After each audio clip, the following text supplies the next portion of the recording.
Hi friends, దేవుడు శ్రీకృష్ణుడి మీద దొంగతనం వేశారు.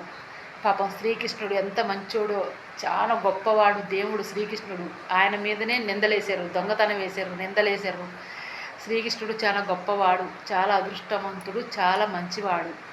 ఆయన భోగ భాగ్యాలు అనుభవించినవాడు, సంతోషాలు అనుభవించినవాడు. అలాంటి ఆయన మీద కొన్ని కోట్ల, అసలు లెక్క పెట్టలేంత ఆస్తులు ఉన్నాయి ఆయనకి, శ్రీకృష్ణుడికి. ఆయన దేవుడు, భగవంతుడు, ఆయన తలుచుకుంటే ఏదైనా వస్తుంది. అట్లాంటి శ్రీకృష్ణుడి మీద దొంగతనం వేశారండి.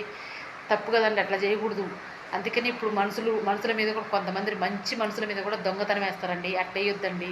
ఒక్కసారి ఆలోచన చేయండి, వాళ్ళు ఎంత బాధపడతారో ఆ బాధ మనం చూడలేమండి. అందుకే మంచోళ్ళ మీద దొంగతనం వేయకండి. కావాలంటే మీకు కలిసి ఉంటే ఒకటి క్షమించి కొట్టండి, అంతేగాని దొంగతనం వేయొద్దండి. మంచోళ్ళ మీద దొంగతనం వేయొద్దు. పాపం ఎంత బాధపడతారో తెలుసా అండి. వాళ్ళు తట్టుకోలేరు, ఎవరు చెప్పుకోలేరు అన్నమాట ఆ బాధని. అందుకనే మంచోళ్ళ మీద దొంగతనం వేయకండి. పాపం శ్రీకృష్ణుడు ఎంత బాధపడరు కదా. అందుకనే ఇప్పుడు కొంతమంది మనుషుల మీద కూడా దొంగతనం వేస్తారు. వేయొద్దు. కళ్ళారా చూస్తేనే వేయండి. చూడతారని మంచోళ్ళ మీద నిందలు, దొంగతనం వేయొద్దండి. బాధ పెట్టొద్దు, మంచోళ్ళని బాధ పెట్టొద్దు. ఫ్రెండ్స్, జాగ్రత్త ఫ్రెండ్స్. ప్లీజ్ నాకు సబ్స్క్రైబర్ చేసుకోండి తొందరగా. నేను కూడా చాలా బాధపడతాను. శ్రీకృష్ణుడు ఎంత బాధపడుతుండో నేను కూడా అంత బాధపడుతున్నా.